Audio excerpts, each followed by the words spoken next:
When it comes to doing inner work, it takes up a lot of time and it takes up a lot of your energy. But in the end, it is definitely worth exploring when it comes to knowing more about you.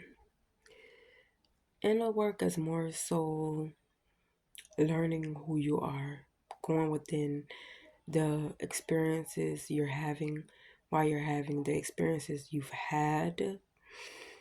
Um, and whether through those experiences what emotions was tied to it, why it's there, um why it's still coming up, and so you will go back to explore that.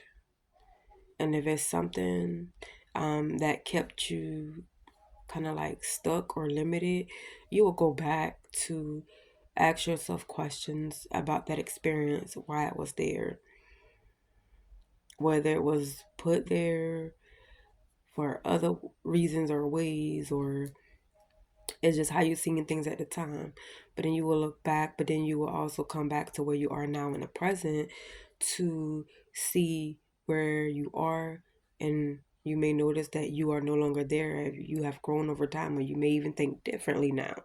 So when you look to the now and the present and compare back then to how you thought then based on how you think now, then you will look at the two. You're going to choose whether you're going to talk go back and forth, or you're going to look back. You're going to think that time because that's what you knew. So you're grateful for that, right? And then you're going to work on pushing it out of, you know, your mind because it no longer, it served its purpose. So it's more of just exploring you. It gets you to exploring your emotions, um, why they're there, what's truly you, because you're gonna learn later on everything isn't you. Um, you were meant to experience some of these things, and some of them you were not. But the way things go, life just be taking its place.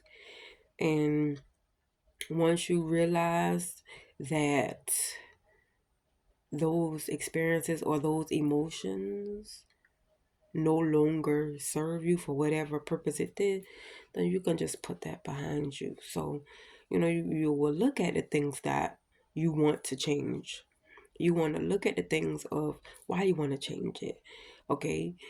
You will also go back to how did this become. All right. You're going to look at how it became. I want to change it. Why I want to change it. What steps I'm going to take to change it, and then take those steps. Example, me coming out of I have a way about me. I like to explore. I have a way about me where I'm just, um, I'm just open. I'm an open person. But, and I was like that. But then eventually, especially when I was younger, then I closed off because, sometimes being too open, your surroundings, it will show you different with those emotions and so forth of what you went through.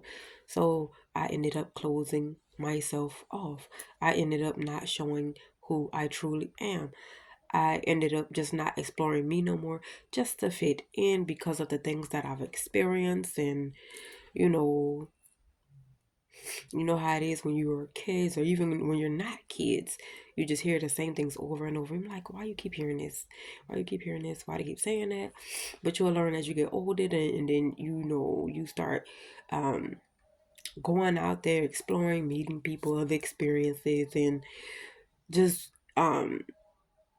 searching, and you start educating yourself, and you just start learning, and you're gonna be on a wow, didn't know that. Dang.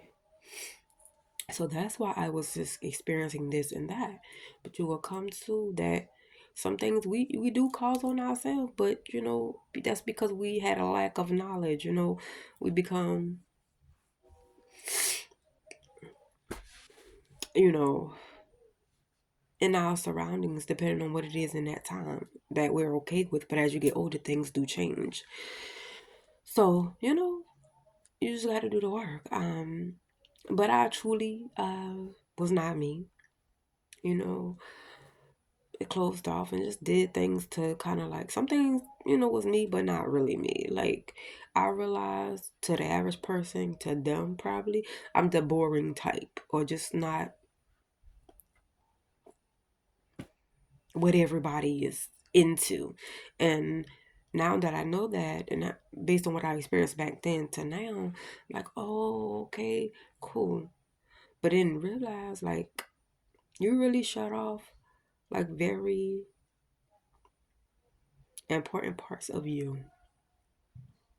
I shut off very important parts of me because the things of back then, it cannot be comprehended. But now that I'm coming back into it and seeing, I was meant to be and step into who I truly am all along. Because it all starting to make sense. And even if it's not making sense, I'm still just peeling it off, digging, and be like, okay, I'm coming back to me. Like, this is what I like doing. I enjoy nature. I love the water. I love sitting in silence. Certain things, I love being by myself. I love being in a small group.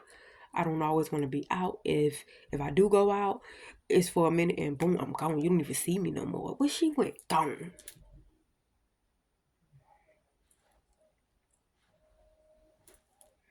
I'm okay with reading, okay, analyzing, okay, just hopping, crossing things, you know, and that's just me. Or making things and creating things that just, I don't know why, I just love it though. But I would tuck those things and not do those things because others could not relate. And now I was just like, okay, dang, like repressing those parts of you that makes you you. That truly brings joy to you,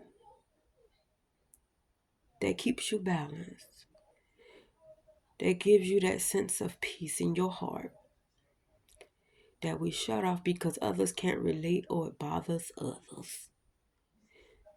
And I'm realizing they're just not for you.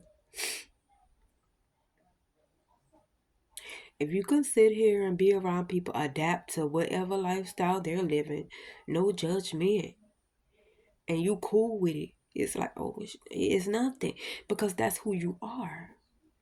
But they can't accept you for who you are.